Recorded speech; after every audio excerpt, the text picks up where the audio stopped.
Sekarang ada wacana baru dari Bapak Presiden Prabowo kan, agar supaya pilkada itu dipilih langsung oleh DPRD dengan maksud agar efisien anggarannya kan. Iya. Jadi begini, sebenarnya pemikiran seperti itu tuh kurang pas. DPRD. Harusnya Prabowo berpikirnya begini loh. Bagaimana supaya pilkada itu memunculkan pemimpin yang bermutu. Percuma juga kalau misalnya dipilih oleh DPRD, di situ tetap aja ada ibaratnya money politik kan. Iya, Ibaratnya suap menyuap, DPR-nya dikasih duit. Itu kemungkinan ada yang seperti itu. Harusnya itu berpikirnya begini loh Bapak Presidennya, kalau saya kritik. Iya, baik. Bukan masalah efisien atau tidak efisien. Bukan masalah dipilih rakyat atau dipilih DPRD, bukan. Tapi berpikirnya adalah bagaimana supaya memunculkan pemimpin yang bermutu.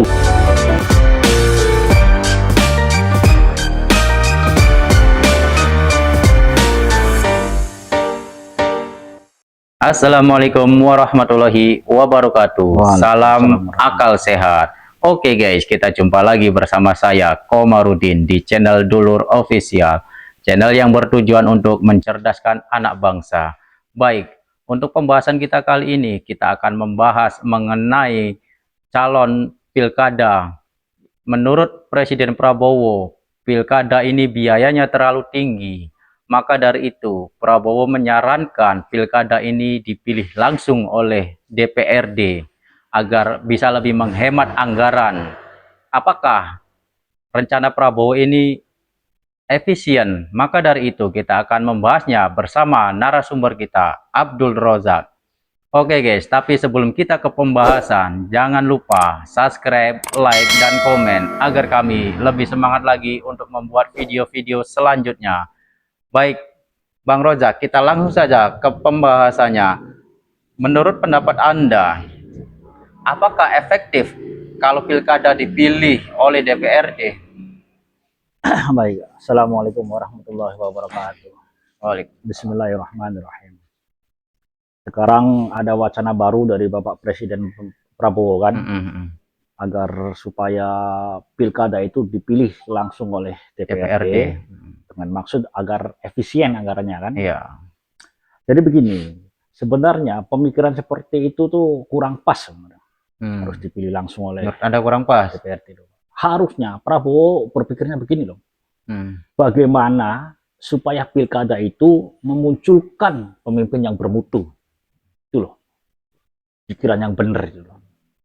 Percuma juga kalau misalnya dipilih oleh DPRD, di situ tetap aja ada ibaratnya money politik kan. Iya, ibaratnya suap menyuap, DPR-nya dikasih duit. Itu kemungkinan ada yang seperti itu tuh. Tetap aja kan dipilih rakyat, suap-suap duit masih ada. Di DPR juga tetap masih ada kan.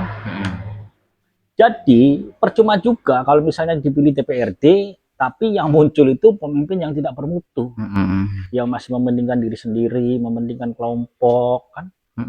Harusnya itu berpikirnya begini loh Bapak Presidennya, kalau saya kritik ya. Iya, baik. Bukan masalah efisien atau tidak efisien, bukan masalah dipilih rakyat atau dipilih DPRD, bukan. Tapi berpikirnya adalah bagaimana supaya memunculkan pemimpin yang bermutu. Bermutu dan integritas. Nah, pada acara pilkada itu harusnya itu pikiran yang ada di Bapak Presiden. Lebih tepatnya seperti itu ya menurut Anda ya. Nah, begitu berpikirnya seperti itu, akhirnya muncul bagaimana solusinya, kan begitu. Iya, baik. Solusinya gampang, kan misalnya nih seorang polisi ingin masuk ke polisi kan ada pelatihannya kan. Masuk di Akpol, latihan dulu kan.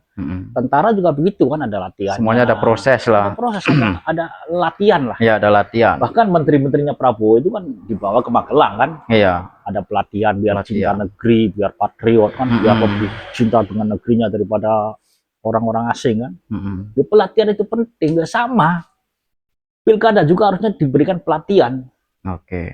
Supaya apa? Supaya benar-benar pemimpin yang merakyat, supaya benar-benar pemimpin yang benar-benar bersih, benar-benar bermutu gitu loh.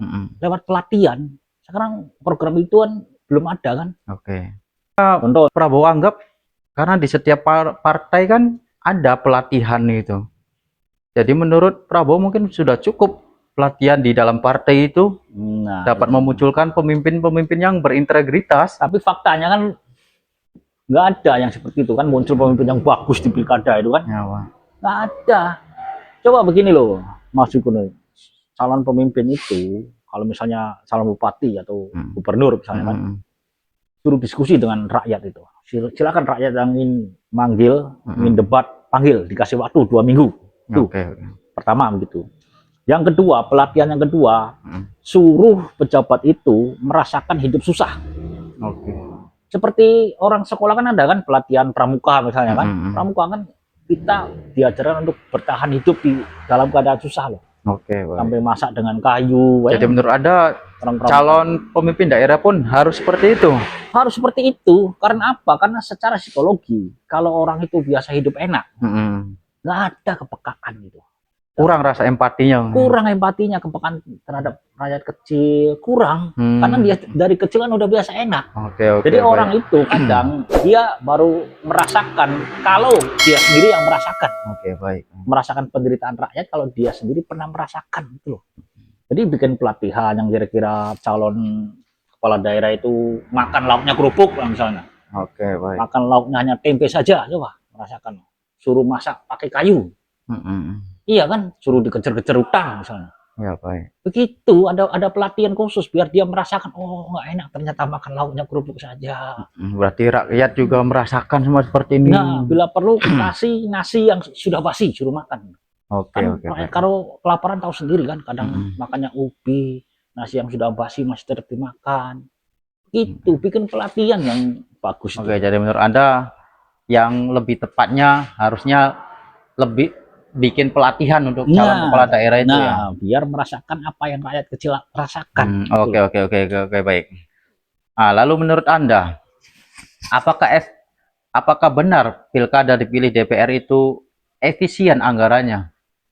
Ya, secara teori memang ada lah efisiennya kan, karena nggak ada pasang-pasang baliho, nggak ada kampanye, nggak ada serangan pajar lah kan, nggak ada yang seperti itu. Cuman poinnya tetap nggak menjamin itu loh, tetap nggak menjamin bahwa dia akan menjadi pemimpin yang bermutu, nggak menjamin.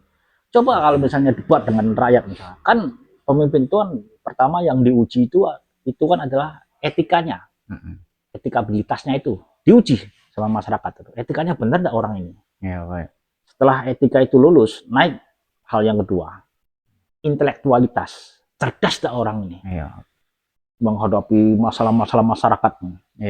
Problem-problem yang begitu banyak, pengangguran, kemiskinan, bencana alam atau macam-macam persoalan lah. Cerdas enggak dia mencari solusinya itu? Diuji semua, etikabilitasnya diuji, intelektualitasnya diuji, baru masuk ke yang nomor 3 itu, elektabilitas.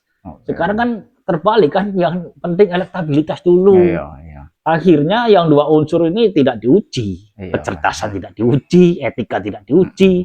Karena elektabilitas diprioritaskan. Nah, harusnya nomor 3 elektabilitas. Rentetannya harusnya elektabilitas ini nomor 3. Nomor 3, yang nomor 1 etika dulu. Etikanya bagaimana, yang kedua itu intelektualitasnya bagaimana, itu loh. Justru yang 2 ini malah disembunyikan, yang penting ini. Itu soalnya. Oke, baik. Lalu menurut pendapat Anda, apa sikap kita terhadap wacana tersebut? Ya, kalau menurut kita ya protes lah ibaratnya kan. Karena apa? Karena belum tentu rencana itu akan memunculkan pemimpin yang bermutu. Karena pada dasarnya yang penting kan pemimpin yang bermutu itu yang paling penting itu loh. Yang paling penting. Itu yang dicari kan. Walaupun efisien misalnya, oh ini efisien, tapi yang muncul tetap orang-orang korupsi juga buat apa coba? Percuma. Jadi yang nomor 1 itu di pikiran Bapak Presiden harusnya memunculkan bagaimana supaya kepala daerah ini muncul yang bermutu, bukan hanya sekedar efisien. Efisien kalau misalnya nggak bener lagi ya korupsi lagi kan. Kan begitu. Justru bisa lebih banyak dari dana kampanye. Nah, bisa lebih banyak. Coba kalau misalnya dia sudah kong kali kong kan, dengan kroni-kroni dia, wah begini suap aja tuh anggota dewan sekian nanti kalau sudah jadi kita nanti berbuat begini. Bisa bahaya juga. Jadi nomor 1 itu pelatihan itu penting sebenarnya itu. bikin pelatihan untuk kepala daerah harus begini loh. Padahal kan Prabowo-nya sendiri mempraktekkan pelatihan kan. Kenapa pemikiran seperti itu tidak dilontarkan loh saat pidato kan? Malah yang dilontarkan itu hanya efisien. Oke, jadi menurut Anda yang tertinggi, yang lebih tepat ialah pelatihan, Ya, agar dapat ibaratnya memunculkan pemimpin yang bermutu. Nah, pemimpin yang merakyat, yang peka terhadap kesusahan rakyat. Begitu. Kalau tanpa pelatihan susah. Oke, baik. Susah, apalagi hanya sekitar debat itu ibaratnya nyari yang enak-enak aja kan, kampanye yang enak-enak. Iya, janji-janji diucapkan semua. Kalau itu sih semua orang mungkin bisa. Iya, karena mudah orang mengucapkan yang baik-baik. Oke, baik. Terima kasih banyak nih Abdul Rojak atas waktu dan pencerahannya. Mudah-mudahan ini saya garis bawahi dulu, ini kritik atau saran ya untuk pemerintahan atau untuk presiden kita Bapak Prabowo, karena menurut narasumber kami yang terpenting ialah pelatihan agar supaya muncul pemimpin-pemimpin yang bermutu. Baik, oke, terima kasih. Kita akan akhiri saja video kita kali ini. Wassalamualaikum warahmatullahi wabarakatuh. Waalaikumsalam.